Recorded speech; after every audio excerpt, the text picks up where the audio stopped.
కిరణ్ గారు సార్ కిరణ్ గారు ఏంటి గూగుల్ రాజకీయం మరొక వైపు 15 ఏళ్ల పాటు కూటమి పొత్తు సాక్షాత్తు ప్రధానమంత్రి గారి దగ్గరే. అందరికీ నమస్కారం అండి.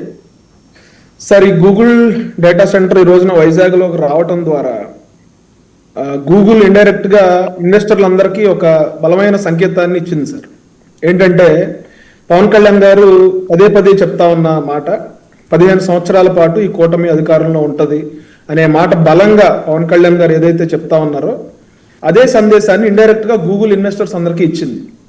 ఈ రోజున కూటమి ప్రభుత్వం ముందున్న అతిపెద్ద సవాల్ ఏంటంటే, మేము స్టేబుల్ గవర్నెన్స్ మీకు ఇస్తాము, లా అండ్ ఆర్డర్ సిచ్యువేషన్ ఎటువంటి పరిస్థితుల్లో స్టేట్లో ఉండదు, 5 సంవత్సరాలకు ఒకసారి ప్రభుత్వం మారిపోతే వచ్చే ప్రభుత్వం ఇన్వెస్టర్స్ని ఇబ్బంది పెడుతుందా, పెట్టుబడిదారుల్ని బెదిరించి వెనక్కి పంపించేస్తుందా, లేకపోతే కమిషన్లు అడిగి వాళ్ళు పారిపోయేలాగా చేస్తుందా అనే ఒక భయాందోళనలో ఈ రోజున ఇన్వెస్టర్లు ఉన్నారు సార్.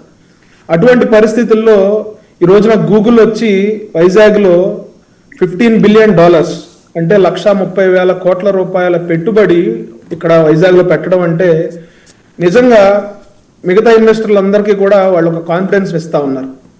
ఎందుకంటే గూగుల్ డేటా సెంటర్ వస్తే మనందరికి ఉద్యోగాలు వచ్చేస్తాయా అంటే, మైక్రోసాఫ్ట్ అనేది హైదరాబాద్లో వచ్చినప్పుడు నేను కూడా 15 సంవత్సరాలు ఐటీలో జాబ్ చేశాను సార్. ఐటీ ఇంజనీర్గా నేను వర్క్ చేశాను. కానీ నేను ఎప్పుడు మైక్రోసాఫ్ట్లో పనిచేయలే.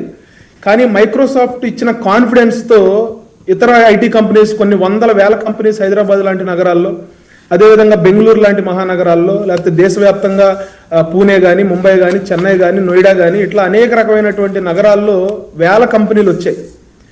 ఆ ఇన్స్పిరేషన్తో వచ్చిన మిగతా కంపెనీస్లో కొన్ని 1-2 కంపెనీస్లో నేను పనిచేశాను. అదేవిధంగా ఈ రోజున గూగుల్ ఏదైతే కాన్ఫిడెన్స్ ఇస్తా ఉందో, 1,30,000 కోట్ల రూపాయలంటే ప్రతిపక్షాలు ఆరోపణ చేసినట్టు ఏదో 200 మందో 300 మందో ఉండరు సార్. ఈ రోజున డేటా సెంటర్ యొక్క యూజ్ తెలిస్తే వాళ్ళు అట్లా మాట్లాడరు.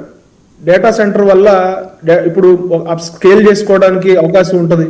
ఒక కన్జ్యూమర్ ఎవరైతే ఉన్నారో, ఈ రోజున మీరు ఒక సాఫ్ట్వేర్ కంపెనీ పెట్టారనుకోండి, మీకు ఫిజికల్ ఇన్ఫ్రాస్ట్రక్చర్ మీరు పెట్టాల్సిన అవసరం ఉండదు మీరు డేటా సెంటర్ కనుక యూజ్ చేస్తే. సో మీకు కావాలంటే స్కేల్ అప్ చేసుకోవచ్చు, లేకపోతే స్కేల్ డౌన్ చేసుకోవచ్చు. మీకు ఎంత ఇన్ఫ్రాస్ట్రక్చర్ కావాలి, ఎంత కెపాసిటీలో కావాలి అనేది మీరు విదిన్ మినిట్స్ మీరు అప్స్కేల్ చేసుకునే అవకాశం ఉంటుంది. మీకు కాస్ట్ తగ్గిపోతుంది, మీకు మెయింటెనెన్స్ కాస్ట్ తగ్గిపోతుంది. మీకు అవసరం లేకపోతే దాన్ని డౌన్ సైజ్ చేసేసుకోవచ్చు విదిన్ నో టైం. సో ప్రపంచంలోనే గూగుల్ 2వ అతిపెద్ద డేటా సెంటర్ని మన రాష్ట్రంలో పెడుతున్నందుకు మనం గర్వపడాలి. ఈ రోజున అంత పెద్ద సంస్థ వచ్చింది, తద్వారా దాన్ని చూసి కొన్ని వందల వేల కంపెనీలు వస్తాయి మన రాష్ట్రానికి, తద్వారా ఐటీ రిలేటెడ్ సర్వీసెస్ ఎస్టాబ్లిష్ అవుతాయి. ఇండైరెక్ట్గా డైరెక్ట్గా కొన్ని లక్షల మందికి ఉపాధి అవకాశాలు కలుగుతాయి. ఇది ఒక మెట్టు కదా సార్, ఒక స్టార్టింగ్ స్టోన్ కదా.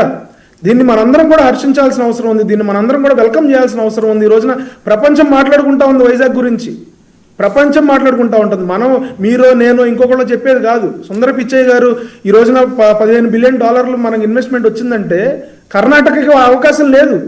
అక్కడ ఆ మినిస్టర్లు మాట్లాడుతూ ఉన్నారు ఈ రోజున వాళ్ళకి రాలేదు, మాకు రాలేదు, మీకు వచ్చిందని. మేబీ వాళ్ళు ఏదైనా ఆరోపణలు చేస్తూ ఉండుండొచ్చు, మీరు ఆ బెనిఫిట్స్ ఇచ్చారు, ఈ బెనిఫిట్స్ ఇచ్చారు, అందుకే వచ్చిందని. ఇప్పుడు ఎందుకు రాలేదంటే మాకు చేత కాలేదు, మాకు రాలేదని చెప్పరు కదా. సో నేను ఇక్కడ ఏం చెప్తా ఉన్నానంటే, రాజకీయ విమర్శలు చేయకుండా ఒక ప్రతిష్టాత్మకమైన కంపెనీ గూగుల్ అనేది ఈ రోజున ప్రపంచంలోనే నెంబర్ 1 కంపెనీ. ఈ రోజు మనం యూట్యూబ్ వాడుతూ ఉన్నామంటే, గూగుల్ సెర్చ్ చేస్తూ ఉన్నామంటే, గూగుల్ టేక్అవుట్ లో ముద్దాయిల్ని, నిందితుల్ని, వాళ్ళు చేసే అన్నింటినీ కూడా మనం కనిపెట్టగలుగుతా ఉన్నామంటే టెక్నాలజీ సార్.